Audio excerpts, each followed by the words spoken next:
The smoke still rose from the broken buildings as Jake Morrison moved carefully through the rubble. His boots crunched on shattered glass and twisted metal. The settlement had been beautiful once, he could tell. Now it was just another casualty of a war that nobody seemed able to stop.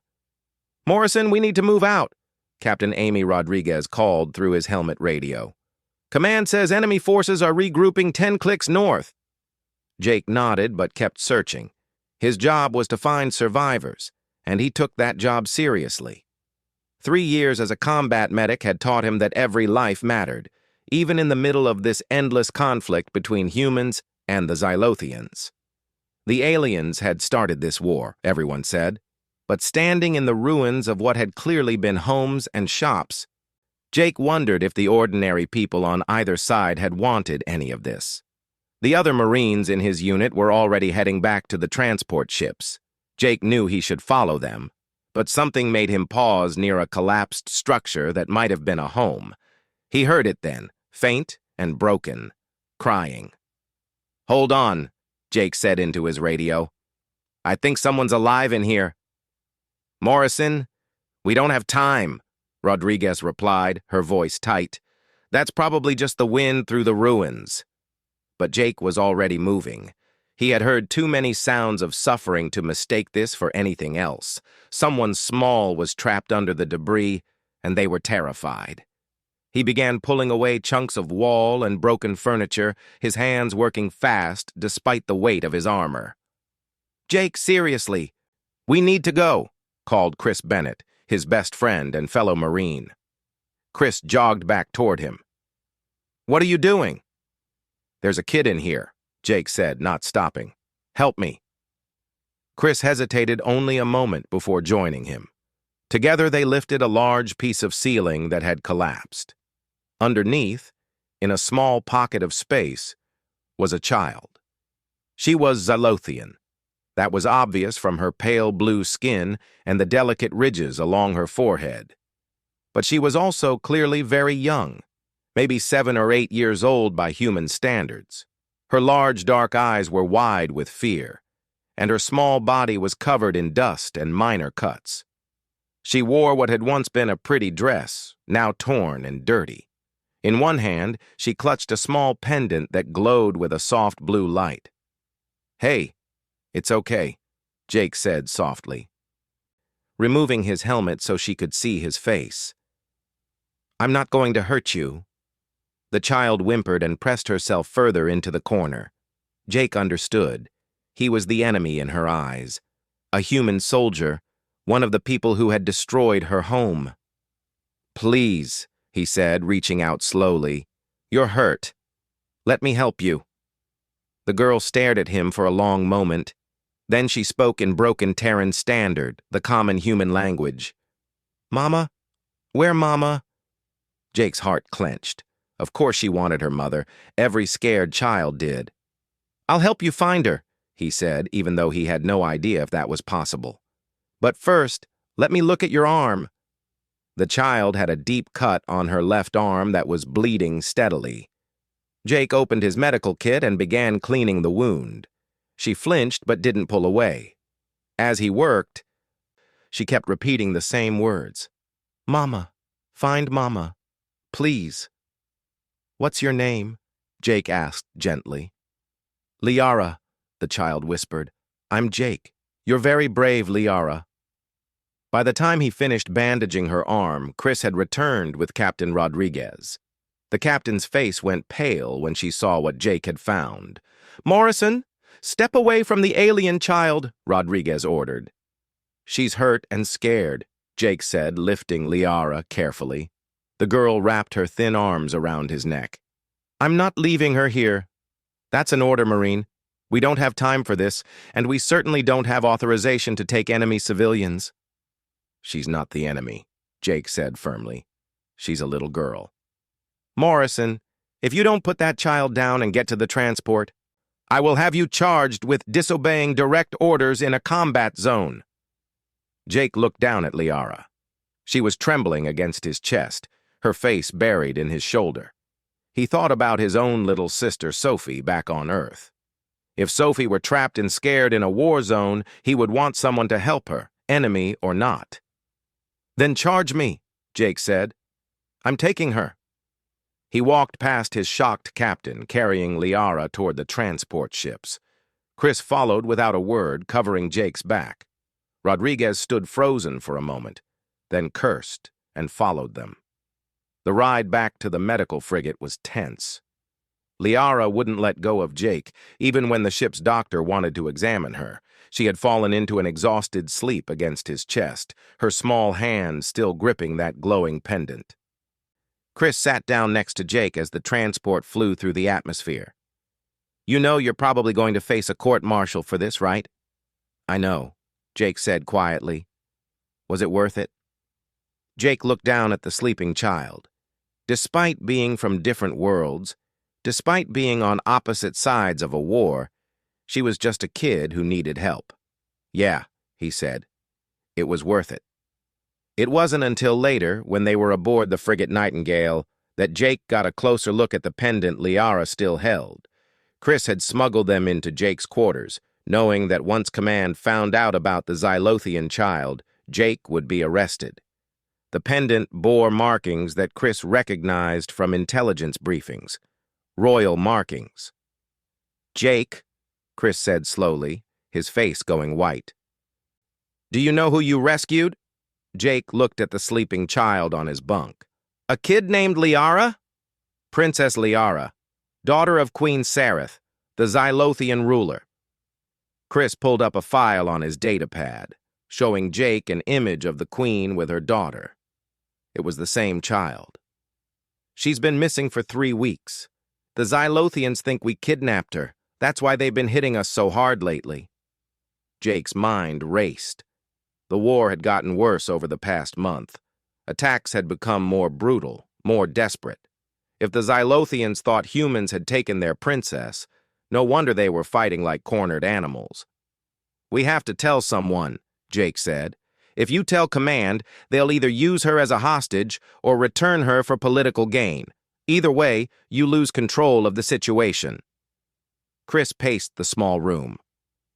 "But if we don't tell anyone, you're harboring the enemy's most valuable person. That's way beyond disobeying orders." Liara stirred in her sleep, murmuring one word again. "Mama." Jake made his decision. "Then we find a way to contact her mother ourselves." For 2 days, Jake kept Liara hidden in his quarters aboard the Nightingale. It wasn't easy. The medical frigate had over 300 crew members, and someone was bound to discover them eventually. But Jake needed time to figure out the right move. Liara was slowly starting to trust him. She still jumped at loud noises and woke up crying from nightmares. But she had started talking more. Her Terran standard was limited, but Jake was patient. He learned that she had been taken from her home by people wearing masks. They had kept her in a dark place for a long time. She didn't know how she ended up in the settlement, only that there had been a lot of noise and fire, and then she was alone. "They wanted Mama to be sad," Liara said one morning, picking at the food Jake had brought her. "I heard them say it." Jake felt sick. Someone had kidnapped this child deliberately to hurt the queen, and from what he was learning, it might not have been humans at all. Chris had been digging through intelligence files, something he could get in serious trouble for. But he had found something interesting. The settlement where Jake found Liara had been hit by both sides during the fighting. At first, everyone assumed it was human bombs that did most of the damage, but the reports showed Xylothian weapon signatures too. "What if someone from her own side did this?" Chris asked, sitting in Jake's quarters late at night while Liara slept. "What if they wanted the princess dead and wanted to make it look like we did it?" "Who would benefit from that?" Jake asked. "Hardliners who want the war to continue. On both sides, there are people making money from this conflict, people gaining power. Peace would ruin them." Jake rubbed his tired eyes. 3 years of war had taught him that nothing was ever simple. "We need help," he said. "Someone we can trust." That's when Chris suggested Dr. Lisa Harper. She was the ship's head doctor, known for her independence and her dislike of military politics. More importantly, she had taken an oath to heal anyone who needed help, regardless of which side they were on. They waited until her night shift, then brought Liara to the medical bay through the maintenance corridors. Lisa was surprised to see them, but her professional instincts kicked in immediately when she saw the child. "How long has she been aboard?" Lisa asked, examining Liara gently. The girl was nervous, but seemed to understand that the doctor was trying to help. 2 days, Jake admitted. "She needs proper care, but I couldn't risk anyone finding her." Lisa worked in silence for a while, checking Liara's healing wounds and running some scans. Finally, she stepped away, her face grave. "Jake, come look at this." The scanner showed something small embedded near Liara's spine, a tracking device. "Someone put this in her," Lisa explained quietly. "Recently, from the looks of it. Maybe a week before you found her." Jake felt cold. "The kidnappers?" "Probably. But here's the concerning part. It's still active.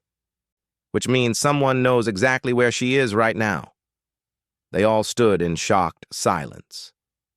Then Chris spoke up. "We need to get that thing out of her now." Lisa nodded. "I can do it. It's a simple procedure. But Jake, once it goes offline, whoever is tracking her will know something happened.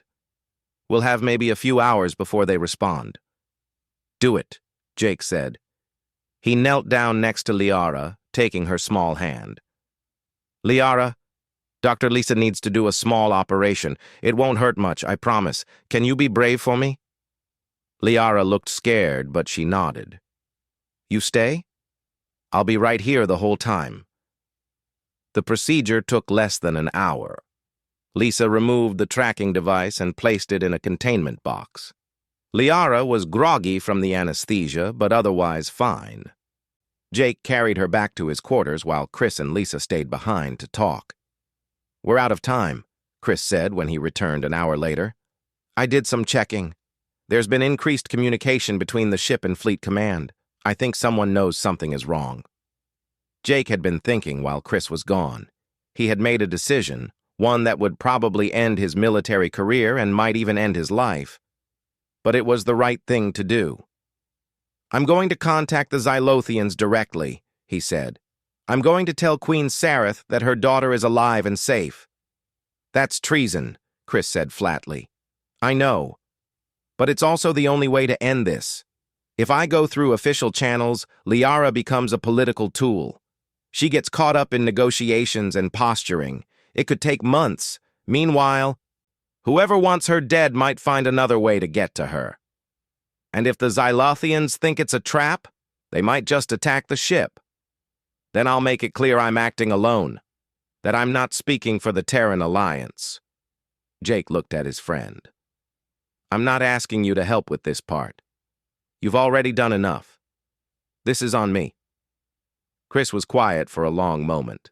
Then he smiled slightly. "You know, I never liked this war anyway. Too many good people dying for reasons nobody can quite explain. If you're going to commit treason, at least make it count." Together, they drafted a message. Jake kept it simple and direct. He identified himself, explained how he found Liara, and stated that he wanted to return her safely to her mother. He included a video of Liara holding her pendant, speaking a few words in Xylothian that Chris helped translate. She said her name and that she wanted to go home. "Are you sure about this?" Chris asked, his hand hovering over the send button. Jake looked over at Liara, who was playing with a small toy he had found for her. She was humming softly, a child's song from her world. She should be home, safe with her mother, not caught in the middle of a war she didn't understand. "Send it," Jake said. The message went out on an open Xylothian frequency, one that military intelligence would definitely detect. Within minutes, alarms started blaring throughout the ship. Jake heard boots running in the corridor outside his door. He picked up Liara as his door burst open. Captain Rodriguez stood there with 4 armed Marines behind her. Her face was a mix of anger and disbelief. "Marine Jake Morrison, you are under arrest for treason, unauthorized communication with enemy forces, and harboring an enemy alien," she said formally. Then her voice softened slightly. "Jake, what have you done?" "The right thing," Jake said calmly. He held Liara close as she clung to him, confused by all the shouting. "I saved a child and I'm bringing her home. If that's treason, then I'm guilty." They put restraints on his wrists, but let him continue holding Liara. She wouldn't let anyone else near her anyway. As the Marines escorted him to the brig, he heard Rodriguez speaking quietly into her comm. "Yes, sir. We have him. And yes, the Xylothian princess is confirmed aboard. What are your orders?" Jake didn't hear the response, but he knew his fate was now in the hands of people far above his rank. He just hoped they would make the right choice, not just the political one. For Liara's sake, and maybe for everyone's sake. The brig was cold and sterile, but they had given Jake a small room instead of a cell because Liara refused to be separated from him. She sat curled up against his side on the narrow bunk, clutching her pendant and watching the door nervously. Every time someone walked by, she flinched. "It's okay," Jake told her gently. "Nobody's going to hurt you." He didn't know if he was lying.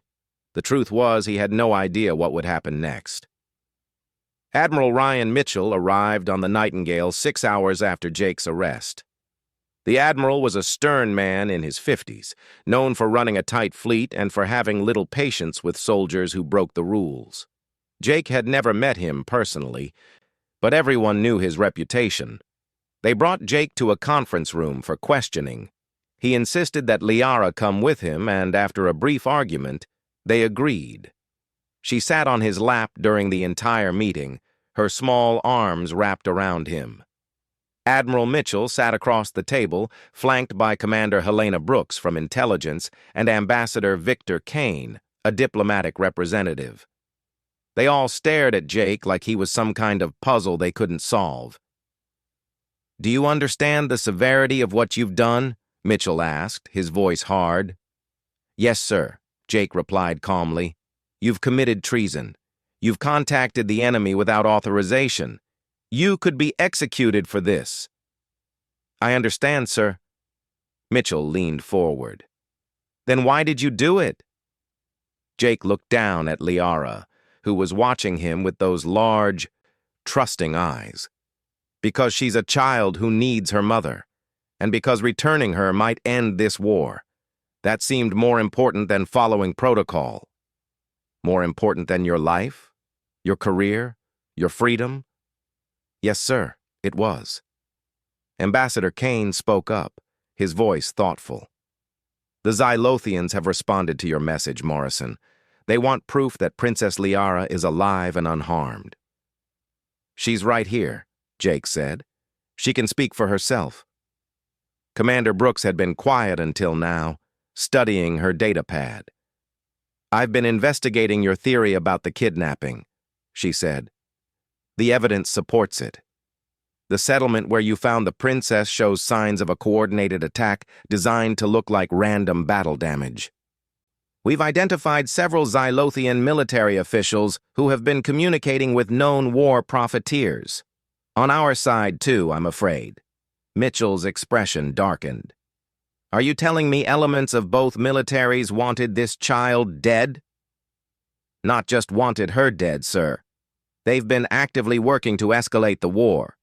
With the princess missing and presumed killed by humans, Queen Sareth had no choice but to intensify attacks. The longer the war continues, the more money and power certain people gain." "That's sick," Jake said quietly. "That's war," Brooks replied. "Or at least, that's what war becomes when the wrong people gain control of it." Admiral Mitchell was silent for a long time. Jake could see him thinking, weighing options. Finally, the Admiral spoke. "If we return the princess through official channels, it will take weeks of negotiations. There will be demands and counter-demands, political posturing, And during all that time, the people who wanted her dead will have opportunities to try again. And if we use her as a hostage? Ambassador Kane asked carefully. Then we're no better than the people who took her in the first place, Mitchell said firmly. No. Morrison might be a traitor, but he's a traitor with the right idea.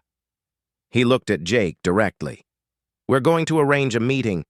Neutral space, minimal forces on both sides. You will personally return Princess Liara to Queen Sareth. Jake felt relief wash through him. Thank you, sir. Don't thank me yet. If this goes wrong, if it's a trap, we're all dead, and you'll still face charges after this is over. But at least those charges won't include getting a child killed. The next 2 days were a flurry of activity. Messages went back and forth between the Terran fleet and the Xylothian forces. Both sides were suspicious, both expecting a trap, but Queen Sareth's responses became increasingly desperate when she saw the videos of her daughter. She wanted her child back, and she was willing to meet human demands to make it happen. They chose an old trading station on the border of neutral space. It had been abandoned years ago when the war started. Now it would host one of the most important meetings in recent history. Jake spent those 2 days with Liara, trying to prepare her.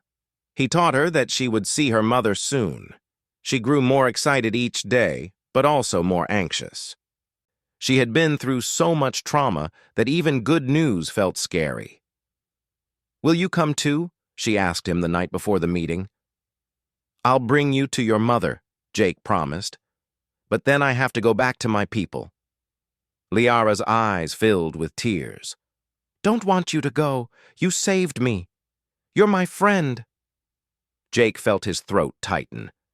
In just a few days, this small alien child had found her way into his heart. I'll always be your friend, he said, and friends don't forget each other, even when they're far apart. She seemed to accept that, though she made him promise to visit if he could. The day of the meeting arrived. Jake put on a clean uniform, knowing it might be the last time he wore one. They dressed Liara in new clothes that had been specially made for her, in the style of Xylothian royal children.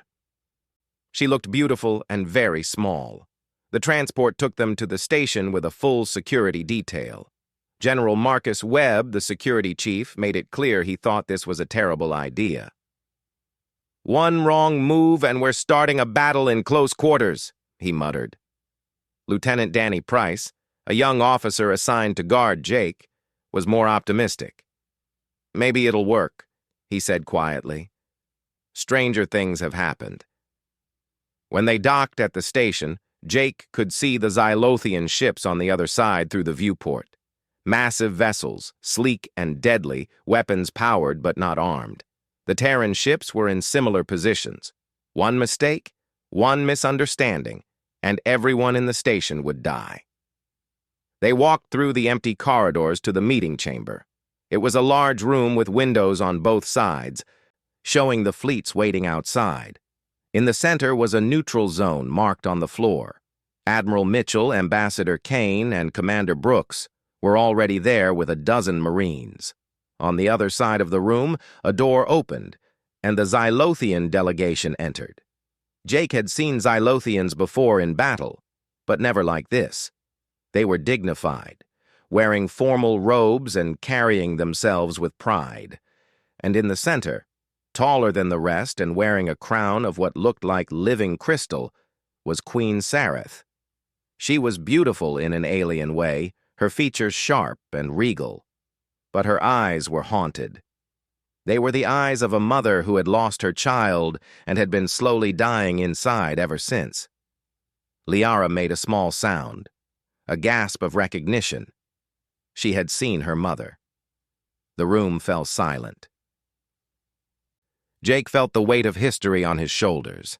Everything he did in the next few minutes would echo through time, affecting millions of lives on both sides of this war. He took a deep breath, lifted Liara gently in his arms, and began walking toward the neutral zone. Jake felt every eye in the room on him as he carried Liara toward the neutral zone. His heart was pounding so hard he was sure everyone could hear it. Behind him, he could sense the Terran guards with their fingers near their weapons. Across the room, the Xylothian warriors looked equally tense. Liara pressed her face against his shoulder, suddenly shy after weeks of separation from her mother. Jake could feel her trembling.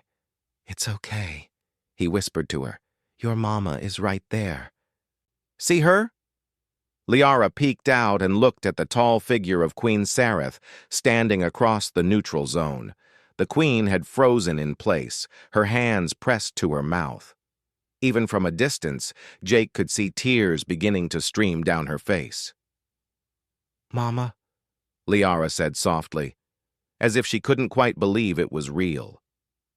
Jake reached the edge of the neutral zone and stopped.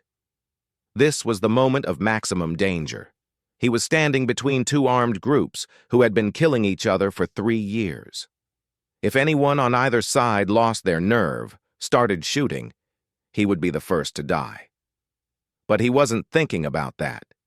He was thinking about the promise he had made to a scared little girl in the ruins. He had promised to help her find her mother. It was time to keep that promise. He slowly knelt down and set Liara on her feet. She looked up at him, uncertain. "Go ahead," Jake said gently, smiling at her. "Go to your mama." For a second, Liara didn't move. Then she looked across at her mother, and something broke inside her. All the fear, all the pain, all the lonely nights wanting her mother came out in a cry that echoed through the silent room. "Mama! Mama, I'm back! He saved me!" Liara ran. Her small legs carried her as fast as they could across the neutral zone. Queen Sareth dropped to her knees, her royal dignity forgotten, her arms spread wide. When Liara crashed into her, the queen wrapped her daughter in an embrace so tight it seemed like she would never let go. The sound that came from Queen Sareth was not royal or dignified. It was the raw, broken sob of a mother who had thought her child was dead. She held Liara and cried, her whole body shaking. Liara was crying too, her small arms around her mother's neck, saying, "Mama," over and over again in Xylothian. Jake stood at the edge of the neutral zone, watching. His own eyes were wet. He wasn't the only one. Looking around the room, he saw hardened Marines wiping their eyes. Even General Webb had turned away, his jaw clenched tight. On the Xylothian side, several of the warriors were openly weeping. Some things transcended species. Some things were universal. And there was nothing more universal than a mother's love for her child. Queen Sareth finally looked up from her daughter, her eyes finding Jake. She said something in Xylothian. Her voice choked with emotion. One of her advisors translated, though Jake could hear the translator's voice shaking. The queen asks, "Who is the human who saved her daughter?" Jake stepped forward slightly. "Jake Morrison, Your Majesty. I'm a combat medic with the Terran Marines." Queen Sareth stood slowly, still holding Liara on her hip. The child had her face buried in her mother's neck, unwilling to let go even for a moment. The queen walked forward into the neutral zone, her guards tensing but not stopping her. She stopped right in front of Jake. Up close, he could see that her eyes were the same color as Liara's, a deep violet that seemed to hold entire galaxies. Those eyes studied him carefully. "You are the one," she said in careful Terran standard. "You found my daughter in the ruins?" "Yes, Your Majesty." "You could have left her there. You could have used her as a hostage. You could have harmed her." Queen Sareth's voice was steady now, but filled with wonder. "Why did you save her?" Jake thought about how to answer. He could talk about duty, about honor, about military codes. But none of that was the real truth. The real truth was much simpler. "Because she was scared and hurt and she needed help," Jake said. "Because she's just a kid who wanted her mom. That seemed more important than the war." Queen Sareth was silent for a long moment. Then she did something that made everyone in the room gasp. She bowed to Jake. a deep formal bow that no Xylothian royal had ever given to a human before. "You gave me back my life," she said, her voice breaking again. "You gave me back my reason to breathe. There are no words in any language to thank you for what you have done." "I don't need thanks," Jake said quietly. "Seeing her with you, safe and happy, that's enough." Liara had been listening. She pulled back from her mother and looked at Jake. "Jake, my friend," she said in Terran Standard, showing off the words he had taught her. "Jake is good. Jake saved me when bad people hurt me." Queen Sareth's expression changed. "Bad people? Liara, who took you? Was it humans?" Liara shook her head firmly. "People with masks. They spoke like us. They said they wanted you to be sad and angry. They said war is good for them." The Queen's eyes went wide. She looked at her advisors, then at the Terran delegation. "This was not humans?" Commander Brooks stepped forward. "No, Your Majesty. We have evidence that suggests a conspiracy involving military officials from both sides. People who profit from the war wanted it to continue. Taking your daughter and making it look like a Terran attack was their plan." Queen Sareth's face became hard as stone. "Names. Give me names." "We're still investigating," Brooks said. "But we will share everything we find. If your people want to help with the investigation, we would welcome it." The Queen looked down at her daughter, then back at Jake. "This human risked his life and his freedom to save my child and to bring her home. He risked everything for peace." She raised her voice so everyone in the room could hear. "If he can do this, if he can show such courage and compassion, then surely we can find the courage to stop this war." Admiral Mitchell stepped forward. "Queen Sareth, the Terran Alliance would welcome peace talks. We are prepared to negotiate an immediate ceasefire." "As am I," the Queen said. "Effective immediately. No more fighting. No more children losing their mothers. No more mothers losing their children." She looked at Jake again. "This human has shown us the way. He has shown us that we are not as different as we thought. That kindness and courage exist in every species." Liara reached out from her mother's arms toward Jake. He stepped closer, and she touched his face gently with her small hand. "Thank you," she said carefully in Terran Standard. "Thank you for bringing me home." Jake smiled at her, his vision blurring with tears. "You're welcome, little one. Take care of your mama, okay?" Liara nodded seriously. Then she looked at her mother. "Mama, Jake is hero. Can he visit us?" Queen Sareth's severe expression softened. She looked at Jake with something like respect. "Marine Jake Morrison, if your people punish you for what you have done, you will always have a home with the Xylothian people. My daughter's savior will always be welcome in our house." The room erupted in activity after that. Advisors from both sides began talking quickly, working out details. But Jake just stood there, watching Liara nestle safely in her mother's arms where she belonged. He had saved one life, just one small scared child. But somehow that one act had changed everything. The news spread across human space within hours. Videos of the reunion had been recorded by both sides, and someone had leaked them to every major news network. By the time Jake returned to the Nightingale, his face was on every screen in the fleet. People were calling him a hero. They were also calling him a traitor. Opinion was sharply divided. Jake didn't pay much attention to any of it. He was back in the brig, waiting to find out what would happen to him. The ceasefire was holding, which was good. Peace talks had begun, which was even better.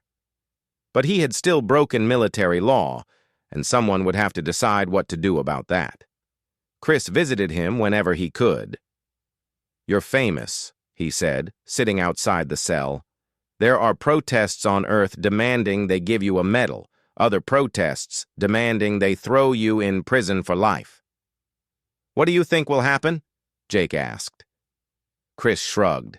"Honestly, I think they're too scared to punish you now. You're a symbol. If they come down hard on you, People will see it as the military punishing compassion. But if they let you go free, it sets a precedent that soldiers can ignore orders if they think they're doing the right thing. Sounds like I've created a problem. You've created a lot of problems, Chris agreed, grinning. But you also maybe ended a war, so I'd say you came out ahead. The military tribunal was held 1 week later. Jake stood in his dress uniform before a panel of 5 senior officers, including Admiral Mitchell. The chamber was packed with observers, media, and military personnel. Outside, protests on both sides were still ongoing. Colonel Brandon Hayes was the lead prosecutor. He laid out the charges carefully. Disobeying direct orders in a combat zone, unauthorized contact with enemy forces, harboring an enemy alien without authorization. Each charge carried serious penalties. Together, they could mean decades in a military prison. Jake didn't have much of a defense. He had done everything they said he did. His lawyer, a kind older woman named Captain Julia Norton, tried to argue necessity and humanitarian grounds. But the law was clear, and Jake had broken it. Then something unexpected happened. A message arrived from President Catherine Walsh herself, the leader of the Terran Alliance. She requested permission to address the tribunal. It was highly unusual, but nobody was going to say no to the president. President Walsh appeared on the main screen, speaking from her office on Earth. She was a sharp-eyed woman in her 60s, known for being practical and direct. "I've been following this case closely," she said. "What Maureen Morrison did was technically illegal, but it was also morally right. He saw a child in danger and helped her, despite the personal cost. He then took the initiative to return her to her mother, which directly led to a ceasefire that has saved thousands of lives on both sides." She paused, letting her words sink in. "If we punish this man, we send a message that following the letter of the law is more important than doing what's right. We tell our soldiers that compassion is a weakness. I don't believe that, and I don't think the Terran Alliance should believe that either." The prosecutors looked uncertain. President Walsh continued. "I am formally recommending that all charges be dropped and that Maureen Morrison be commended for his actions. The Xylothian Queen has also sent a personal message asking that he not be punished. Are we really going to imprison the man who ended a 3-year war?"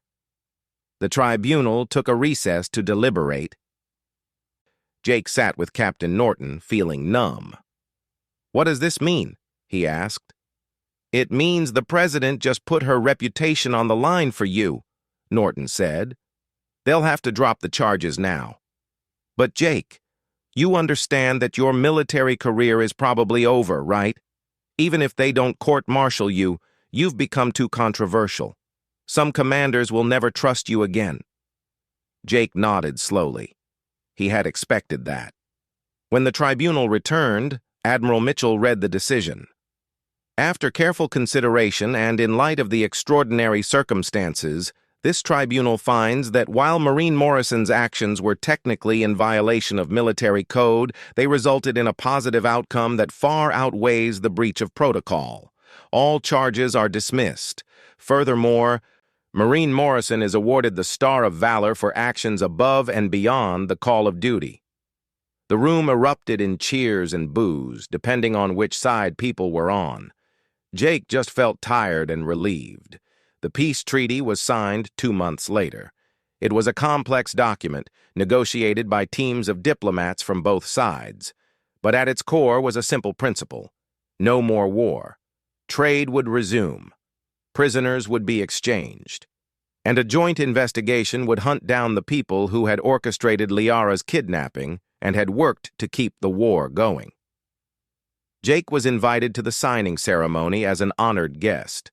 He stood in a formal hall on a neutral world, watching as President Walsh and Queen Sareth put their signatures on the treaty. When it was done, the Queen looked directly at him and nodded. A promise kept.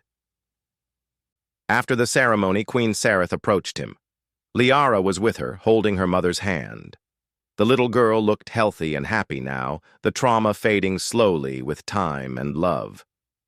Marine Morrison, the Queen said formally, I have a request. Your Majesty, my people need to understand humans better, to see you as more than enemies. I would like to invite you to serve as an ambassador to the Xylothian homeworld. You would help build bridges between our peoples. Jake was stunned. I don't know anything about diplomacy. You know about compassion. You know about doing what's right even when it's difficult. That's what we need. Queen Sareth smiled slightly. And my daughter has asked for you every day since we parted. She would like to see her friend again. Liara nodded eagerly. Please come visit, Jake. Please? How could he say no to that? 6 months later, Jake stood in the gardens of the royal palace on the Xylothian homeworld. It was beautiful, full of plants that glowed softly in colors humans had never seen before. Liara was running ahead of him, showing him her favorite spots, chattering excitedly about everything. And this is where the moonflowers grow, and over there is the singing fountain, and oh, Jake, you have to see the star-glass sculptures. Jake followed her, smiling. His sister Sophie had sent him a message that morning, saying she was proud of him. Chris had been promoted and was serving on the same diplomatic mission. Dr. Lisa Harper had taken a position in the new Joint Human Xylothian Medical Program. Life had changed completely. But it was a good change. He looked up at the alien sky, thinking about how he had ended up here. 3 years ago, he had been just another soldier in a war that seemed endless. One decision, one choice to help a scared child had changed everything. Liara came running back to him, grabbing his hand. Come on, Jake! Mama wants to show you the archives. They have stories about humans now, true stories, because we're friends now, not enemies. Friends, Jake agreed. That's much better than enemies. They walked together through the garden, human and alien, a soldier and a princess, 2 people from different worlds who had found common ground. Around them, other humans and Xylothians worked together, building a future that few had thought possible. Jake thought about all the people who had said it couldn't be done, that the war was too old, the hatred too deep, the differences too great. They had been wrong. It just took one person willing to see past all of that, to see what really mattered. A scared child who needed help. That's all it had taken to start changing the universe. Jake? Liara looked up at him. Are you happy here? He squeezed her hand gently. Yeah, little one. I'm happy. And he was. The war was over. The peace was holding. And he had kept his promise to a little girl who just wanted her mama. Sometimes that was enough. Sometimes that was everything. Behind them, in the palace, Queen Sareth watched through a window as her daughter played with the human who had saved her. She had learned many things from this war and from its ending. The most important was that courage came in many forms. Sometimes it looked like a soldier carrying a child through ruins. Sometimes it looked like a mother fighting to protect her people. And sometimes it looked like 2 species choosing peace over pride. She smiled and turned back to her work. There was still much to do, but for the first time in years, she had hope. Real hope, the kind that grew from understanding and compassion instead of fear. The kind of hope that a simple combat medic named Jake Morrison had given to an entire galaxy by doing one small perfect thing, helping a child find her way home.